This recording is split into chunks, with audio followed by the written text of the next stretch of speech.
Price the lord. ಇಂದಿನ ವಾಚನದ ಧ್ಯಾನಕ್ಕೆ ತಮಗೆಲ್ಲರಿಗೂ ಸ್ವಾಗತ. ನನ್ನಲ್ಲಿ ವಿಶ್ವಾಸ ಇಡುವವನು ಅಂಧಕಾರದಲ್ಲಿ ಉಳಿಯಬಾರದೆಂದು ನಾನೇ ಜಗಜ್ಯೋತಿಯಾಗಿ ಬಂದಿದ್ದೇನೆ. ಇಂದಿನ ವಾಚನಗಳು ಯೇಸು ಕ್ರಿಸ್ತರಲ್ಲಿ ವಿಶ್ವಾಸ ಇಟ್ಟು ಅವರ ಬೆಳಕಿನಲ್ಲಿ ನಡೆದು ಸತ್ಯ ಶುಭ ಸಂದೇಶ ಸಾರಲು ನಮಗೆ ಕರೆ ನೀಡುತ್ತದೆ. ಯೇಸು ಕ್ರಿಸ್ತರು ಕೂಗಿ ಅಲ್ಲಿರುವ ಎಲ್ಲರಿಗೂ, ಇಂದು ನಮ್ಮೆಲ್ಲರಿಗೂ ಹೇಳ್ತಾರೆ, ನನ್ನಲ್ಲಿ ವಿಶ್ವಾಸ ಇಡುವವನು ನನ್ನಲ್ಲಿ ಅಲ್ಲ, ನನ್ನನ್ನು ಕಳುಹಿಸಿದಾತನಲ್ಲೇ ವಿಶ್ವಾಸ ಇಡುತ್ತಾನೆ. ನನ್ನನ್ನು ಕಾಣುವವನು ನನ್ನನ್ನು ಕಳುಹಿಸಿದಾತನನ್ನೇ ಕಾಣುತ್ತಾನೆ.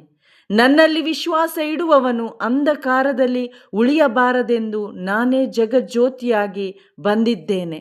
ನನ್ನನ್ನು ನಿರಾಕರಿಸಿ ನನ್ನ ಮಾತುಗಳನ್ನು ಅಂಗೀಕರಿಸದೆ ಹೋದವನಿಗೆ ತೀರ್ಪು ಕೊಡುವಂಥದ್ದು ಒಂದು ಇದೆ. ಅದು ಯಾವುದೆಂದರೆ ನಾನು ಆಡಿದ ಮಾತೆ. ಅಂತಿಮ ದಿನದಂದು ಅದೇ ಅವನಿಗೆ ತೀರ್ಪು ಕೊಡುವುದು.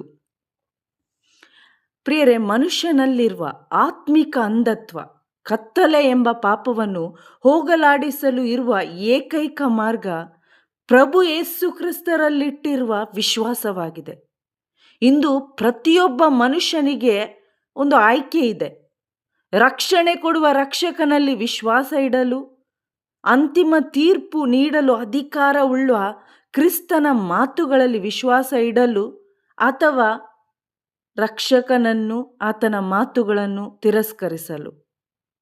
ಆಯ್ಕೆ ನಮ್ಮದಾಗಿದೆ. ಆದರೆ ಯೇಸು ಇಂದು ವಿಶ್ವಾಸ ಇಡಲು ಕರೆ ನೀಡ್ತಾರೆ. ಯಾಕಂತೇಳಿದರೆ ಅವರ ಆಸೆ ಅಥವಾ ಪಿತನ ಚಿತ್ತ ಒಂದೇ ಆಗಿದೆ, ಯಾರೊಬ್ಬರೂ ನಾಶ ಆಗಬಾರ್ದು, ಎಲ್ಲರೂ ನಿತ್ಯ ಜೀವ ಪಡೆಯಬೇಕೆಂಬುದಾಗಿದೆ. ಅದಕ್ಕಾಗಿ ಯೇಸು ಕ್ರಿಸ್ತರು ಜಗಜ್ಯೋತಿಯಾಗಿ ನನ್ನನ್ನು ನಿನ್ನನ್ನು ಬೆಳಗಿಸುವ ಜ್ಯೋತಿಯಾಗಿ ಬಂದರು. ನನ್ನ ಬದಲಾಗಿ, ನಿನ್ನ ಬದಲಾಗಿ ಈ ಜಗತ್ತಿಗೆ ಜಗತ್ ರಕ್ಷಕರಾಗಿ ಬಂದರು. ಅವರ ಮಾತಿನಲ್ಲಿ, ಅವರ ವಾಕ್ಯದಲ್ಲಿ ಬೆಳಕಿದೆ, ಅವರ ವಾಕ್ಯದಲ್ಲಿ ಜೀವವಿದೆ. ಆದ್ದರಿಂದ ಆ ಜೀವ ಕೊಡುವ, ಆ ಬೆಳಗಿಸುವ ನುಡಿಗಳು ನಮ್ಮನ್ನು ರೂಪಾಂತರಿಸುತ್ತವೆ. ಇನ್ನೊಮ್ಮೆ ಕ್ರೈಸ್ತರನ್ನು ದ್ವೇಷಿಸಿ ನಾಶಪಡಿಸಲು ಹೊರಟ ಸೌಲ ದೇವರ ಸ್ವರ ಅಥವಾ ಅವರ ನುಡಿ ಕೇಳಲ್ಪಟ್ಟಾಗ ಜೀವಿಸೋದಾದರೂ ಕ್ರಿಸ್ತ ಯೇಸುವಿಗಾಗಿ ಸಾಯುವುದೇ ಲಾಭವೇ ಎಂದು ತನ್ನ ರೂಪಾಂತರದ ಜೀವಿತವನ್ನು ಜೀವಿಸಿ ತೋರ್ಪಡಿಸುತ್ತಾನೆ. ಪ್ರಿಯರೇ, ಆದಿ ಧರ್ಮಸಭೆಯು ಕೂಡ ದೇವಾರಾಧನೆ, ಉಪವಾಸ, ಪವಿತ್ರಾತ್ಮರ ಅನ್ಯೋನ್ಯತೆಯಲ್ಲಿ ಸಮಯ ಕಳೆದಾಗ ಪವಿತ್ರಾತ್ಮರು ಅವರಿಗೆ ಮಾರ್ಗದರ್ಶಿಯಾಗಿ ಬಾರ್ನಬ ಮತ್ತು ಸೌಲನೆಂಬ ಪೌಲನನ್ನು ಶುಭ ಸಂದೇಶ ಕಾರ್ಯಕ್ಕಾಗಿ ಮೀಸಲಾಗಿಸಲು ಪ್ರೇರಣೆ ಮತ್ತು ನಿರ್ಧಾರ ಕೈಗೊಳ್ಳಲು ಅವರಿಗೆ ಆ ಪ್ರೇರಣೆ ಸಿಗುತ್ತೆ. ಇನ್ನು ನೈಜ ವಿಶ್ವಾಸಿಗಳಾದ ನಮಗೂ ನಾವು ಏನು ಮಾಡಬೇಕು, ಏನು ಮಾಡಬಾರ್ದು, ಹೇಗೆ ಜೀವಿಸಬೇಕು ನಮಗೆ ದಾರಿ ಕಾಣದೆ ಹೋದಾಗ ದೇವರ ವಾಕ್ಯ ನಮಗೆ ದಾರಿ ದೀಪವಾಗಿದೆ.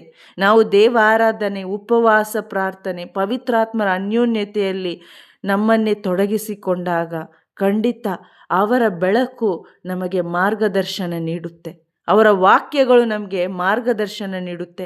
ನಮ್ಮ ಕುಟುಂಬಗಳಲ್ಲಿ, ನಮ್ಮ ಸಭೆಗಳಲ್ಲಿ ನಾವು ಎಲ್ಲೆಲ್ಲ ಶುಭ ಸಂದೇಶ ಜೀವಿಸಬೇಕು, ಸಾರಬೇಕು ಎಂಬ ಪ್ರೇರಣೆ, ಸತ್ಪ್ರೇರಣೆ ಮತ್ತು ಸತ್ಫಲ ಅವರೇ ನೀಡುವವರಾಗಿದ್ದಾರೆ. ಇಂಥ ವಿಶ್ವಾಸ ಮತ್ತು ವಿಶ್ವಾಸದ ಜೀವನ ನನ್ನದು ಮತ್ತು ನಿಮ್ಮದಾಗಲಿ. ಆಮೇನ್. Praise the lord.